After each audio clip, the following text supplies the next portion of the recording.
জাতীয় সংসদের একজন স্পিকারকে মানে টেবিলের নিচে পালিয়ে থাকতে হয়েছিল।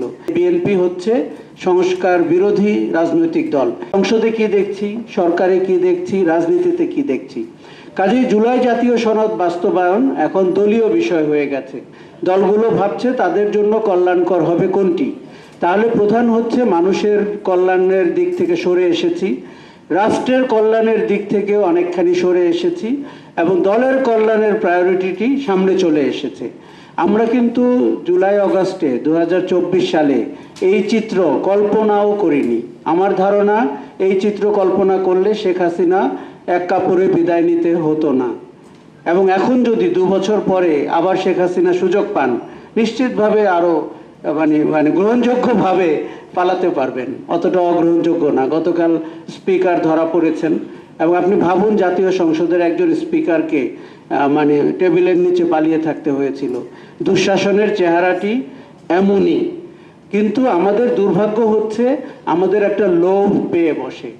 আমাদের লোভটি হচ্ছে কি করে ক্ষমতায় থাকা যায় এবং আমি যে ক্ষমতায় আছি এটি কি করে প্রতি পদে পদে দেখানো যায়।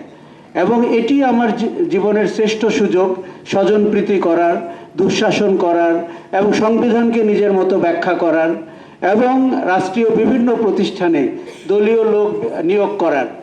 এর সবগুলোই কিন্তু শেখ হাসিনা করে দেখিয়েছেন। তার জন্য মারাত্মক রকমের নেতিবাচক হয়েছিল। কিন্তু ওই লোভ আমাদেরকে ছাড়ে না। আমাদেরকে মনে হয় আবার পেয়ে বসে যখনই আমরা একটা সুবিধাজনক রাজনৈতিক সময়ে বিবর্তিত হই। এখন জুলাই জাতীয় সনদ বাস্তবায়নের জন্য জনগণ তার রায় দিয়ে দিয়েছে, সেটি হচ্ছে গণভোট। এখন গণভোটের আলোকে আপনার সাংবিধানিক সংস্কার পরিষদের শপথ হয়নি, সেটি আপনারা দেখেছেন। এমনকি বিএনপির কাছে আমি মনে করি বিএনপি সংস্কার চায় না, এই কথাটি আমি বিশ্বাস করি না। নির্বাচনের আগে এক ধরনের প্রোপাগান্ডা আমরা লক্ষ্য করেছি যে বিএনপি হচ্ছে সংস্কার বিরোধী রাজনৈতিক দল। সেটি অন্য একটি রাজনৈতিক গোষ্ঠী প্রোপাগান্ডাটি করেছেন এবং বাংলাদেশকে মানে বিপথে পরিচালনা করার জন্য যেই 16 বছরের চেষ্টা, তারপরে কিন্তু জুলাই জাতীয় সনদ নিয়ে আলোচনা হয়েছে এবং চেষ্টা করা হয়েছে যে আমাদের প্রায়োরিটিগুলো ঠিক করার। রাজনীতি কি করে আরও জনকল্যাণমুখী হতে পারে, রাষ্ট্র কি করে আরও মানুষের কল্যাণের কথা ভাবতে পারে, সুশাসন কি করে নিশ্চিত হতে পারে এবং নির্বাচনের মতো একটি ব্যাপার যেটি বাংলাদেশ থেকে হারিয়ে গেছিল তাকে কি করে আবার ফিরিয়ে আনা যায় এবং সেই নির্বাচনকে কি করে বিশ্বাসযোগ্য করা যায়।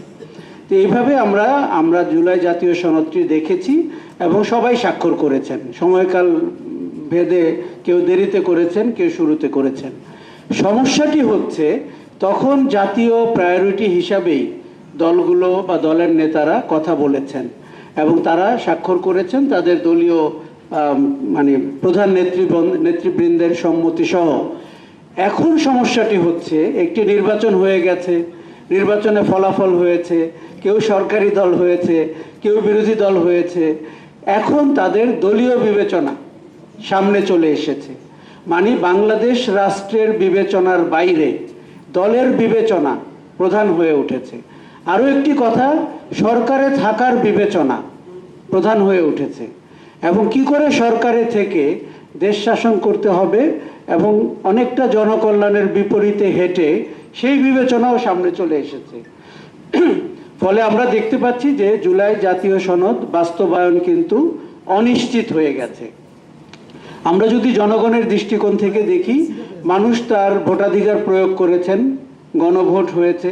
70% মানুষ বলেছেন উনি সংস্কার চান এবং রাষ্ট্রের মেরামত চান, রাজনীতিরও এক ধরনের চেহারার পরিবর্তন চান এবং যেই সরকার যারাই গঠন করুক না কেন তারা যেন চেকস অ্যান্ড ব্যালেন্সে বিশ্বাস করেন। সাংবিধানিক প্রতিষ্ঠানগুলোর নিয়োগ প্রক্রিয়া যেন স্বচ্ছ হয় এবং তত্ত্বাবধায়ক সরকারের গঠন প্রক্রিয়া নিয়ে যেন কোনো আন্দোলন করতে না হয়। আমি এখনো বিশ্বাস করতে চাই 2/3 ভোটে বিজয়ী, আসনে বিজয়ী বিএনপি এই রাষ্ট্রের মৌলিক সংস্কারগুলো করবেন। কিন্তু যেখানে আমাদের আশঙ্কা এবং সংশয় সেটি হচ্ছে যে তারা অর্ডিন্যান্সগুলোকে আইনে পরিণত করার সময় তারা বিবেচনা করছেন তাদের রাজনৈতিক দৃষ্টিভঙ্গি। তারা রাষ্ট্রের কল্যাণকে বিবেচনা কম করছেন বলে আমার ধারণা। দুটি উদাহরণ দিই। এই যে বিচার বিভাগ পৃথকীকরণ বা স্বাধীন বিচার বিভাগ প্রতিষ্ঠা, এই ব্যাপারে তো কোনো রাজনৈতিক দলের ভিন্নমত থাকার কথা না, বিশেষ করে বিএনপির ভিন্নমত থাকার কথা না। তারা 16 বছর 17 বছর বিচারের নামে প্রহসনের শিকার হয়েছেন। তারা বলেছেন মিথ্যা মামলায় তাদেরকে আদালতের বারান্দায় ঘুরতে হয়েছে। তার মানে কি তারা ওই কথাগুলো মিথ্যা বলেছেন? যদি সেটি মিথ্যা বলে না থাকেন, তাহলে তাদেরকে অবিলম্বে বিচার বিভাগকে স্বাধীন করার সবগুলো পদক্ষেপ আইনে পরিণত করতে হবে, অর্ডিন্যান্সকে। আপনি জানেন যে একটি সচিবালয় গঠন করা হয়েছে এবং তার কর্মকর্তারাও নিয়োগ পেয়েছেন। আমরা কি পেছনের দিকে হাঁটবো নাকি সামনের দিকে হাঁটবো, এই ব্যাপারেও সিদ্ধান্ত নিতে হবে। দেখুন, যাচাই বাছাই বলে একটি শব্দ আমাদের বাজারে ঢুকেছে। সংবিধান তো আগেই ঢুকেছে, আর সংবিধান তো অনেক পুরনো। যার যখন সুবিধা সংবিধানের দোহাই দেওয়া হয়, সংবিধানের রেফারেন্স দেওয়া হয়। এখন যাচাই বাছাই হচ্ছে, দেখা হবে যে এই আইনটি আদৌ এই অর্ডিন্যান্সগুলো আদৌ আইনে হবে কিনা। বিএনপির বন্ধুরা কেউ কেউ বলছেন তারা আরও কঠিন আইন করতে চান, তারা আরও শক্ত, আরও যুগোপযোগী, জনগণের আরও কল্যাণমুখী। আমরা আরও চাচ্ছি না, আরও পেলে ভাল লাগবে, কিন্তু আরোর আগে যতটুকু পেয়েছি ততটুকু আমরা আইনে বাস্তবায়িত হতে দেখতে চাই। আরেকটা কথা, আমরা আইনের প্রয়োগ দেখতে চাই। শুধু আইন করলে হবে না, এই দেশে এমনিতেই আইনের সংখ্যা অনেক বেশি, প্রয়োগের সংখ্যা কম।